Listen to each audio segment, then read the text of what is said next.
मंगलमय मंगलकरण वीतराग विज्ञान, नमहु ताहि जाते भय अरहंतादि महान। करि मंगल करि हो महा ग्रंथ करन को काज, याते मिले समाज सब पावे निज पद राज। इस भवतरु का मूलेक जानहु मिथ्या भाव, ताको करि निर्मूल अब करिए मोक्ष उपाय।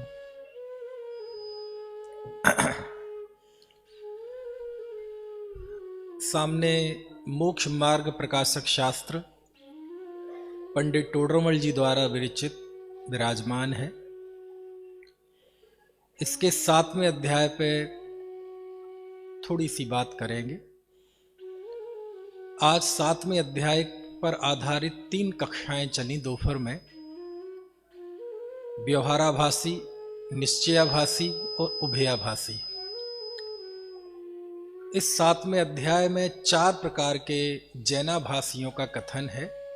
वीआईपी मिथ्या दृष्टि, जो जीव जैन हैं, जिन आज्ञा को मानते हैं और उनके भी मिथ्यात्व रहता है, उसका वर्णन करते हैं, क्योंकि मिथ्यात्व बैरी का अंश भी बुरा है, इसलिए सूक्ष्म मिथ्यात्व भी त्यागने योग्य है।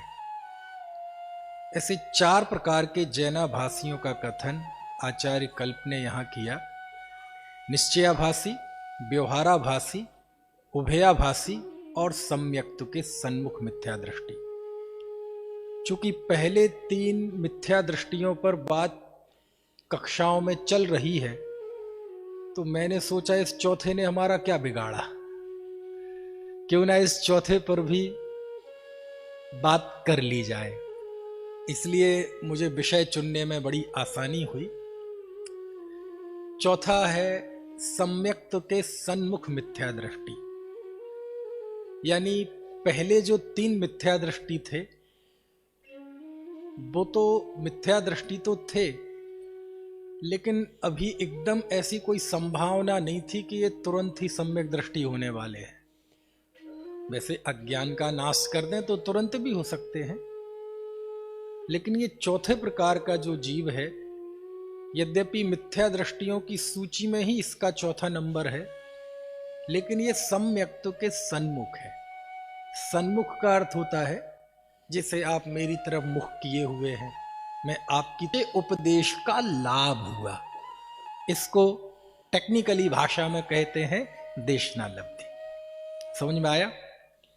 हाँ, जो मोक्ष मार्ग में प्रयोजनभूत देव गुरु धर्म 7 तत्व बंध मोक्ष, इन सब बातों का उसे ज्ञान हुआ और इन सब बातों का निर्णय करते हुए उसके अंदर ये भाव आया कि मुझे तो इन बातों की खबर ही नहीं थी। अब यहां से सम्यक्त्व के सन्मुखता शुरू होती है। क्या भाव आया? तत्व विचार करने की। सो इस पर्याय की स्थिति तो थोड़े ही काल की है, इसलिए मुझे इन सब बातों का विचार करके निर्धारण करना ही करना है। ऐसा अहोभाव पूर्वक वो तत्वों का विचार और तत्वों का निर्णय करने के लिए उद्यमवंत होता है। समझ में आया? अब कैसे करे?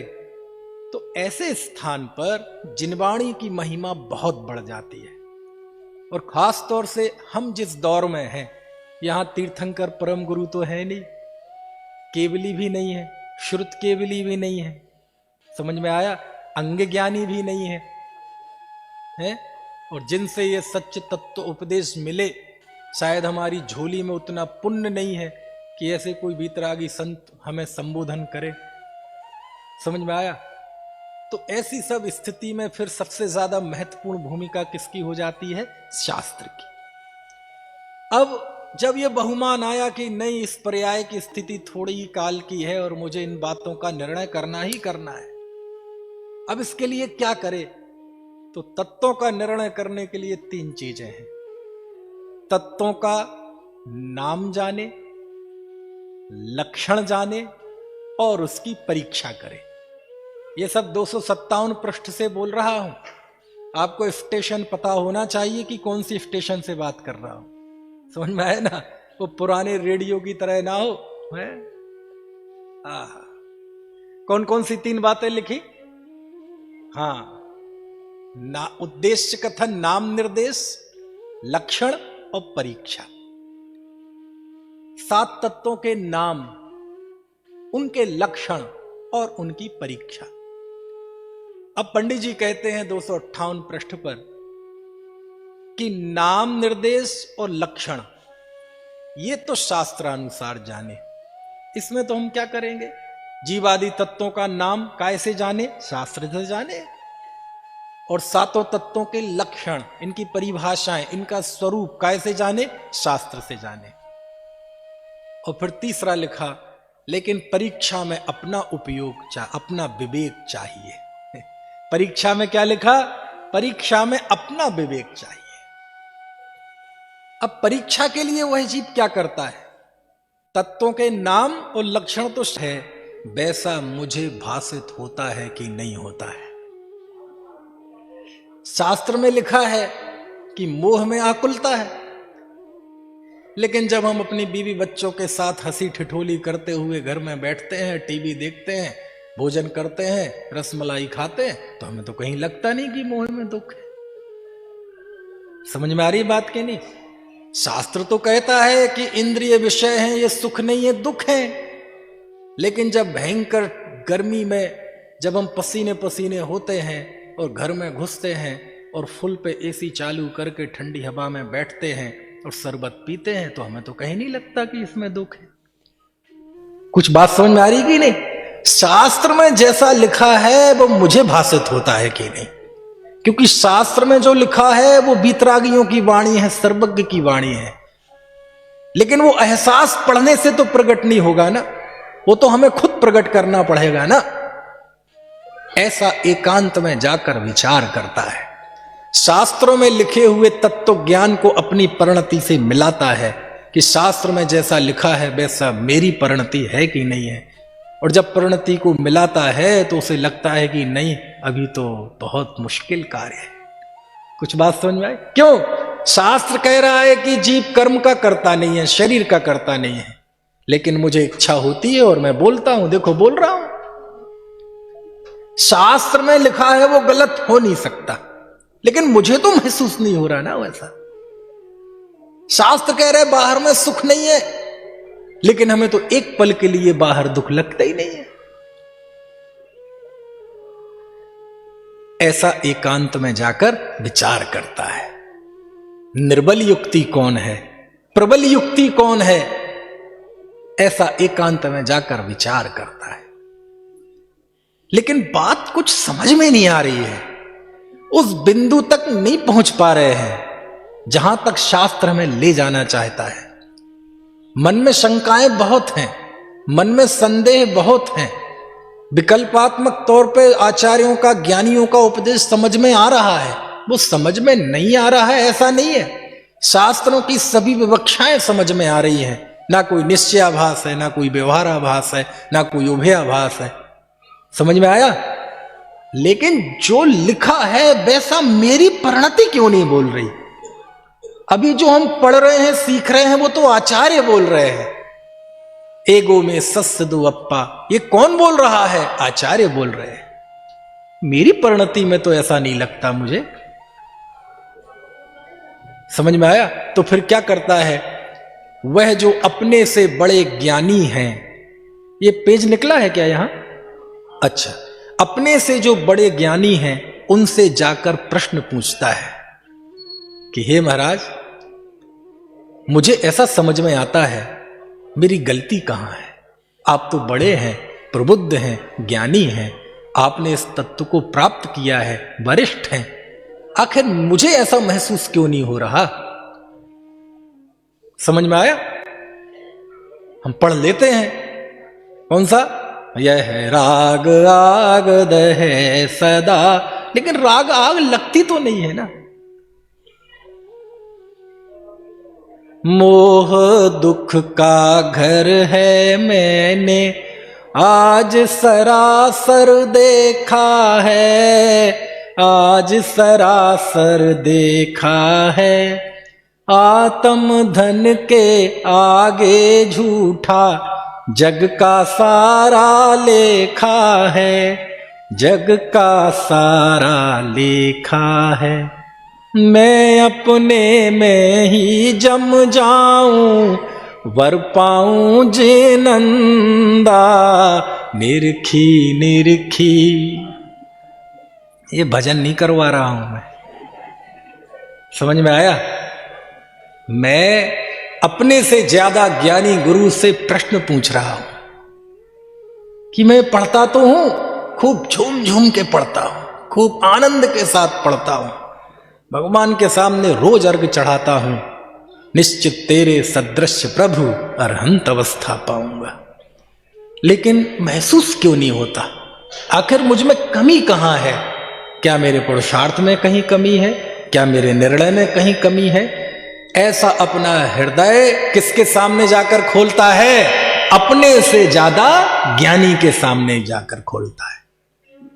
और फिर ज्ञानियों से समझाते हैं, अरे भाई तुम्हारी दिशा सही है, तुम्हारी लगन सही है, मार्ग सही है, बस इसी मार्ग में लगे रहो। आज नहीं तो कल, कल नहीं तो अनंत काल बाद। मार्ग तो यही अपनाना पड़ेगा और कोई दूसरा मार्ग नहीं है। और कोई कमी होगी तो बताते। और जब उन्होंने कुछ बताया, कुछ उपदेश दिया, कुछ संबोधन दिया, तो फिर वह जीव क्या करता है? तो पंडित जी लिखते हैं, एकांत में जाकर फिर विचार करता है। क्यों? ऐसा नहीं हो सकता कि कोई मन में प्रश्न हो, कुछ शंकाएं हो और किसी बड़े के साथ आप कुछ देर बिताएं और प्रश्नोत्तर करें और कुछ बादल ना छटें, ऐसा संभव नहीं है। लेकिन इसके बावजूद भी एकांत में विचार रटता है। अभी फिर भी वो बादल ऐसे छट नहीं पा रहे हैं, वो बात नहीं आ पा रही है जिंदगी में। तो फिर क्या करता है? अपने जो समान बुद्धि के धारक हैं, पंडित जी के शब्द हैं, समान बुद्धि के धारक जीव हैं, उनसे जाकर अपने एहसास, अपनी बातें शेयर करता है। क्या शेयर करता है? कि भाई साहब समझ में नहीं आ रहा है मेरी कमी कहां है, मेरे निर्णय में कमी कहां है, मुझे तत्वों की यथार्थ प्रतीति से उत्पन्न जो समता सुख है वो क्यों नहीं आ रहा है जिंदगी में? कहीं ना कहीं कुछ कमी है। हम तो जब एकांत में जाते हैं और आत्म स्वरूप का विचार करते हैं तो 24 घंटे में जितने विकल्प नहीं आते उससे ज्यादा विकल्प उस आत्म स्वरूप का चिंतन करते समय आते हैं। आपको कैसा लगता है? ऐसा समान बुद्धि के धारक अपने साधर्मियों से जाकर अपनी पीड़ा रखता है। समझ में आई ना कि साहब बहुत लोगों को प्रश्न होता है कि एकांत में जाते हैं, कुछ तत्व चिंतन करने की कोशिश करते हैं तो सबसे ज्यादा विकल्प उसी समय आते हैं। कुछ बात समझ में आ रही कि नहीं? अरे क्या करें भैया, जब समुद्र मंथन हुआ था तो सबसे पहले क्या निकला था? जहर निकला था। अमृत तो उसके बाद निकलता है। जमीन में पानी भी 2-5 फीट खोदने से नहीं निकलता, 100-200 फीट खोदो तब जाके अंदर से पानी निकलता है। ऐसे ही है। बोले हम 24 घंटे जिस जीवन में रहते हैं, जिस दुर्ध्यान में बीतता है, जब एकांत में जाएंगे तो सबसे पहले वही दिखेगा, वही आकुलता, वही घर परिवार मकान। ये इस भूमिका में ऐसे विकल्प आते हैं। इन विकल्पों की चिंता मत करो। प्रश्न ये है तुम चाहते क्या हो? आज नहीं तो कल इन विकल्पों का ज्ञाता ही होना पड़ेगा, क्योंकि ये विकल्प तो महापुरुषों को भी सताते हैं। ये विकल्प प्रॉब्लम नहीं है, विकल्प दुविधा नहीं है। समझ में आया ना? इसलिए इन विकल्पों की चिंता मत करो। ऐसा साधर्मी के सामने वह अनेक प्रश्न करता है। साधर्मी उसे मोटिवेट करता है, क्योंकि साधर्मी का काम क्या है? साधर्मी का काम यही तो है, मोटिवेट करना। साधर्मी मतलब जिसके बगल में बैठ जाए। साधर्मी यानी जो हाथ में पकड़ के ऐसा कह दे वे मैं तुम्हारे साथ हूं तो मुर्दे में भी जान आ जाए, इसका नाम है साधर्मी। कुछ बात समझ में आ रही कि नहीं? ऐसे साधर्मी से जाकर अपनी बातें बताता है, उससे कुछ प्रश्न करता है, संतोष होता है, तो फिर क्या करता है? फिर एकांत में जाकर विचार करता है। समझ में आया ना? हर बात में पंडित जी ने अंत में क्या लिखा? एकांत में जाकर विचार करता है। ऐसा क्यों लिखा? एकांत में जाकर विचार करने की बात क्यों लिखी? क्योंकि भैया तत्व का अभ्यास, सीखना सिखाना तो सामूहिक हो सकता है, लेकिन तत्व का विचार, तत्व का निर्णय भीड़ में नहीं होगा। तत्व का निर्णय राह चलते नहीं होगा। तत्व निर्णय के लिए आपको एकांत में जाना पड़ेगा। समझ में आती है बात की नहीं?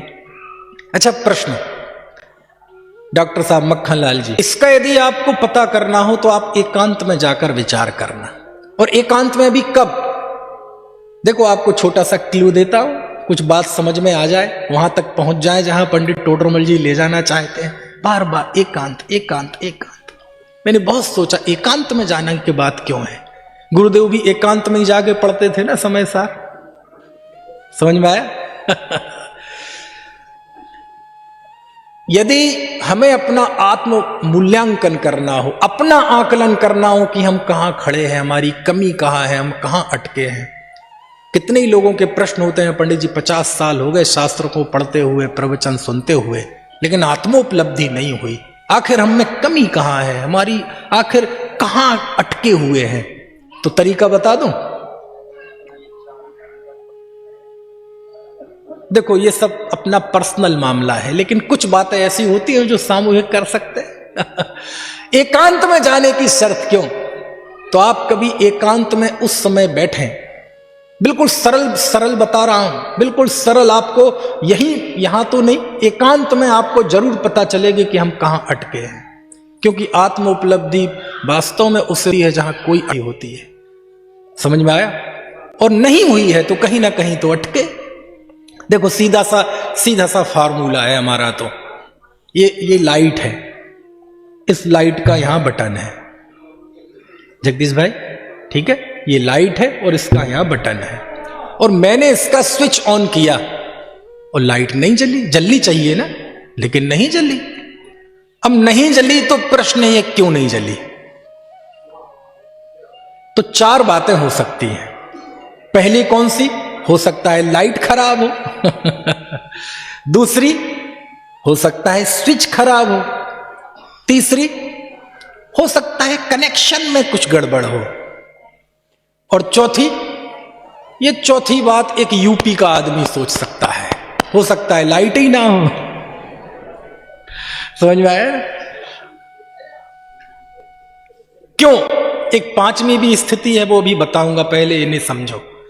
यदि लाइट सही है, स्विच सही है, कनेक्शन सही है और लाइट है, तो 3 लोग तो काल में लाइट जलेगी जलेगी जलेगी और नहीं जल रही है।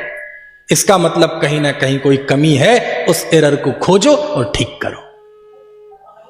कुछ बात समझ में आ रही है? सब कुछ करते हुए भी यदि आत्मोपलब्धि नहीं हो रही है, तत्वोपलब्धि नहीं हो रही है, तो कहीं ना कहीं कोई कमी तो है। क्योंकि आत्मोपलब्धि अंतर मुहूर्त में होती है। अंतर मुहूर्त और 50 साल का क्या मेल हो सकता है? लेकिन नहीं हो रही है, इसका मतलब कहीं ना कहीं कोई कमी है। कमी कौन सी हो सकती है? हो सकता है जिस आत्मा की उपलब्धि हमें करना हो सकता है उस आत्मा का विषय निर्धारित सही ना हो। समझ में आए? या तो स्वरूप विपर्यय होगा या साधन विपर्यय होगा। ये शास्त्रीय भाषा है। या तो जिस आत्मा की उपलब्धि करनी हो सकता है उस आत्मा के स्वरूप का निर्धारण सही ना हो, उसमें राग को मिला रहे हैं, उसमें विकार को मिला रहे हैं, उसमें शरीर को मिला रहे हैं, कुछ ना कुछ विषय गड़बड़ी है। एक दूसरी स्थिति हो सकती है, हो सकता है आत्मा के स्वरूप को हमने सही निर्धारित किया हो, लेकिन उस आत्मोपलब्धि का जो साधन है, जो ज्ञान, हो सकता है उस साधन का सही निर्धारण ना हो सकता है अभी भी व्रतशील, संयम, 2-4 भक्ति, पूजा, स्वाध्याय, इनको साधन मानकर उसका सेवन कर रहे हो। कुछ बात समझ में आ रही कि नहीं? या तो स्वरूप में विपर्यय है या फिर साधन में विपर्यय है। अरे कुछ बात समझ में भी आ रही है कि नहीं आ रही है? एक और स्थिति बन सकती है, हो सकता है आत्मा का स्वरूप भी सही निर्धारित किया हो सकता है उसका साधन भी आपने सही सही विकल्पात्मक ज्ञान में निर्धारित किया हो, फिर क्यों नहीं हो रही है? हो सकता है करंट ना हो। करंट मतलब आत्मोपलब्धि के लिए ललक ना हो, पुरुषार्थ ना हो। विषय और साधन निर्धारण करके क्या करोगे जब तक पुरुषार्थ नहीं होगा जीवन में? पुरुषार्थ चाहिए, उसके लिए समर्पण चाहिए। समझ में आया? अच्छा, कोई ऐसी स्थिति बन सकती है क्या कोई ऐसी स्थिति बन सकती है कि लाइट भी सही हो, स्विच भी सही हो, कनेक्शन भी सही हो और लाइट हो भी, तब भी हैलोजन ना जले, तब भी कूलर ना चले, तब भी एसी ना चले, तब भी पंखा ना चले? ऐसी कोई पांचवी स्थिति हो सकती है क्या? हो सकती है मुन्ना भैया, हो सकती है। कैसे हो सकती है बताएं? लाइट हो लेकिन बहुत कम वोल्टेज हो तो एसी चलेगी नहीं। कम वोल्टेज हो पंखा चलेगा नहीं, कम वोल्टेज हो कूलर चलेगा नहीं। बहुत कम वोल्टेज हो तो बड़े बड़े पावर की हैलोजन जलेगी नहीं। अरे मतलब क्या हुआ? सब कुछ सही होते हुए भी यदि पावर वोल्टेज बराबर नहीं है तो भी लाइट नहीं जलेगी, नहीं जलेगी, नहीं जलेगी। क्या मतलब हुआ? पता नहीं भैया कितने दूर तक आप पहुंच रहे हैं। विषय भी सही हो, साधन भी सही हो, जीवन में पुरुषार्थ भी हो, आत्मा की प्राप्ति की इच्छा भी हो, लेकिन जैसी बलवती इच्छा होनी चाहिए, जैसा आत्म समर्पण होना चाहिए, हो सकता है वैसा ना हो, इसलिए आत्म उपलब्धि ना हो। समझ में आती है बात? इसलिए पंडित जी कहते जाओ एकांत में, जाओ एकांत में विचार करो। अब मैं आपसे पूछता हूं, ईमानदारी से बताना, जो व्यक्ति ऐसा हो चुका है कि बात भी करता है तो तत्व की, घूम रहा है, कोई बड़ा ज्ञानी दिख जाए, भाई साहब तत्वोपलब्धि कैसे हो? और उन्होंने जो जवाब दिया, फिर एकांत में जाके विचार करता है, फिर वापस आता है, अपने साधर्मियों से बात करता है, आत्मोपलब्धि कैसे हो? बात कुछ आए, फिर एकांत में जाकर विचार करता है।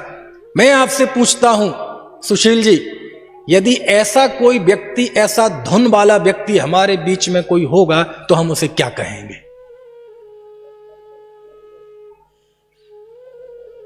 क्या कहेंगे उसे? ये तो पागल हो गया, ऐसे ही कहेंगे ना। लेकिन क्या कहे, आत्मोपलब्धि पागलों को ही होती है, अक्कल वालों को नहीं होती। मैं नहीं कह रहा हूं, शास्त्र कह रहा है। और मुझे इस समय याद आ रहे हैं आचार्य देवनंदी स्वामी, नाम तो सुना है ना आपने, आचार्य पूज्यपाद स्वामी। उनका असल नाम तो देवनंदी पूज्यपाद था, बहुत महान आचार्य। कुंद देव के विषय में आता है कि वो एक बार विदेह क्षेत्र गए थे। पूज्यपाद स्वामी के विषय में तो आता है कि आते जाते रहते थे। इनके महान महान शास्त्र हैं, सर्वार सिद्धि, इष्टोपदेश, समाधि तंत्र, जिनेन्द्र बुद्धि बोलते थे इन्हें। गुरुदेव के समाधि तंत्र पर प्रवचन है, इष्टोपदेश पे भी है। जब हम इनका समाधि तंत्र शास्त्र पढ़ते हैं तो सच में इतना भावुक कर देने वाला शास्त्र है। अमृत, टिम्बड़िया जी, लोक में हम कहते हैं अमृत, तो पता नहीं लोक में उसका एग्जिस्टेंस है कि नहीं अमृत का, लेकिन मुझे लगता है अमृत शब्द बना है तो जैसे समाधि तंत्र के लिए बना है। इतना मार्मिक ग्रंथ। इसमें 3 प्रकार के आत्माओं का वर्णन है, बहिरात्मा, अंतरात्मा और परमात्मा। और जब अंतरात्मा का वर्णन आचार्य देव करते हैं तो जैसे नाचते हैं, परिणति नाचती है उनकी, पूज्यपाद स्वामी की। और वो उस प्रसंग में लिखते हैं कि कैसे एक जीव बहिरात्मा से शहीद होने की बारी आती है तो सबसे वाली पतली गली से पहले वो अकलमंद निकलता है। वो एक सेफ जोन में खेलता है। बदलाव कौन लाता है? पागल लोग, सिर फिरे लोग। समझ में आया ना? यहां से लगभग 200 किलोमीटर, 150 किलो, आप लोग सब यहां आए होंगे यदि ट्रेन से, फ्लाइट से नहीं, ट्रेन से, तो आपको गया पड़ा होगा। गया, गया पड़ा ना? गया के पास एक गांव है गुलहर। क्या नाम है? गुलहर। वहां पर एक गरीब था, मजदूर था, एक गांव में, गांव का नाम भूल गया मैं क्या था। तो वो एक जंगल में रहता था, काम आम तो कुछ था नहीं, कभी मजदूरी छोटी मोटी कर ली, जैसे तैसे गरीबी में जीवन जी रहा था। तो जहां उसका झोपड़ा था उसके पीछे एक पहाड़ था, पत्थर का पहाड़। तो वहां वो लकड़ियां बीनने गया था कि वो लकड़ी बीन लेगा, वो बेच देगा, 10-20 रुपए आ जाएंगे, आज का पेट भर जाएगा।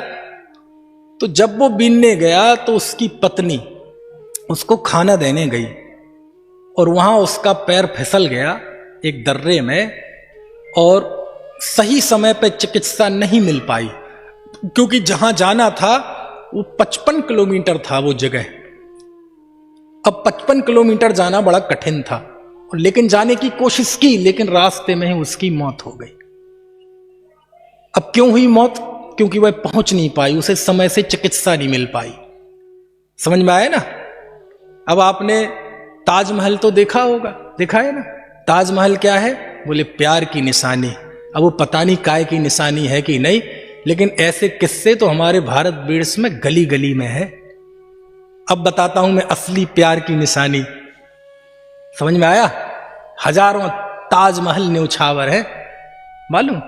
फिर क्या हुआ कि यदि वो पहाड़ नहीं होता तो उस जगह की दूरी केवल 12-13 किलोमीटर रह जाती, लेकिन वो पहाड़ होने की वजह से उसे बहुत लंबी यात्रा करनी पड़ती थी, 55 किलोमीटर की।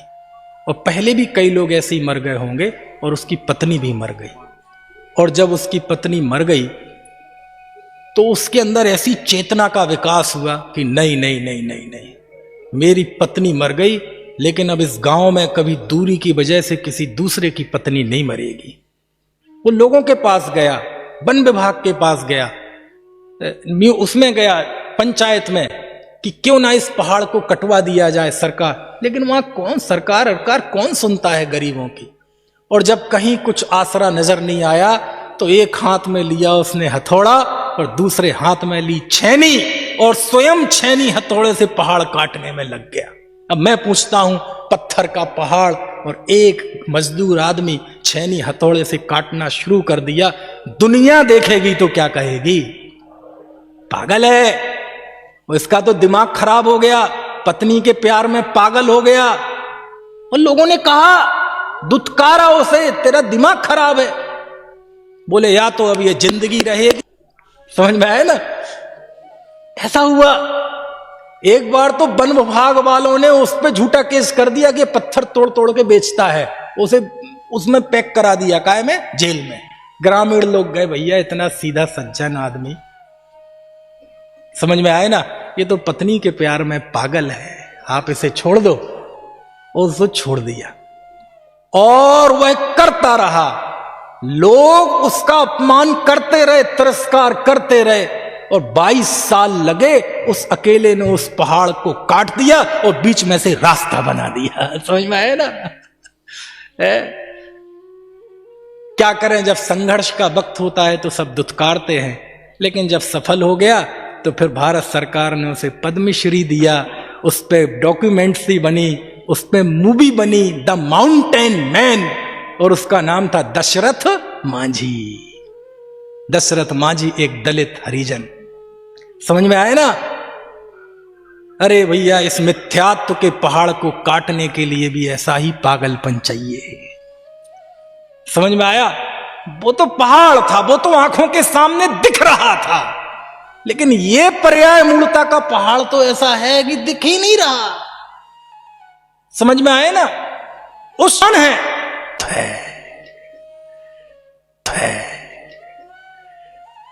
क्या लिखा आ गया, इस पे आ गया, पढ़ो जरा क्या लिखा 260 पृष्ठ पे।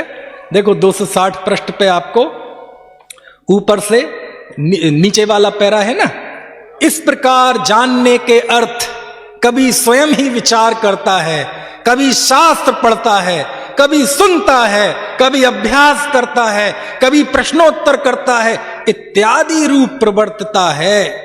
और फिर क्या लिखा? अरे आप लोग बोलो जरा मिलके, मुन्ना भैया बोलो जरा, क्या लिखा? मजा नहीं आया? बोलो जरा मिलके जोरदार।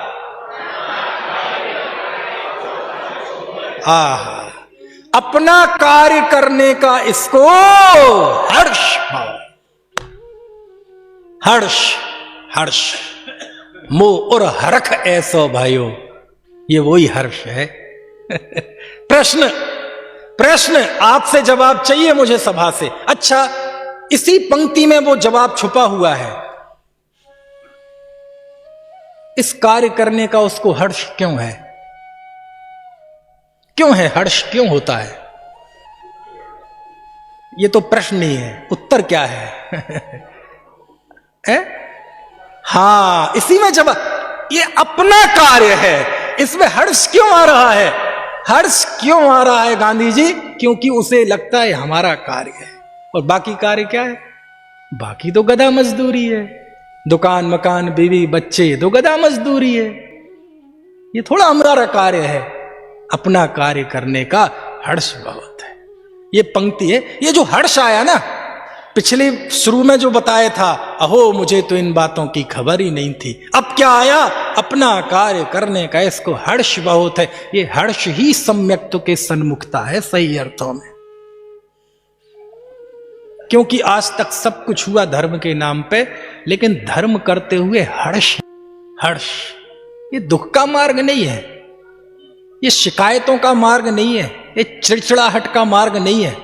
यदि कोई धर्म करते हुए, स्वाध्याय करते हुए, है धर्माचरण करते हुए यदि हमारे जीवन में चिड़चिड़ाहट आती है, फ्रस्ट्रेशंस आता है, नफरत आती है, असहिष्णुता आती है, शिकायतें बढ़ती हैं जिंदगी में, तो आप जिंदगी में सब कुछ, ये असत कल्पना है। समझ में आया है मुन्ना भाई? मुझे ये लगे नहीं, जिनवाणी की बहुत प्रभावना होना चाहिए। मैं अपना जीवन जिनवाणी की सेवा के लिए, इस तत्व प्रभावना के लिए पूरा जीवन समर्पित कर दूंगा। देह जाए तो भले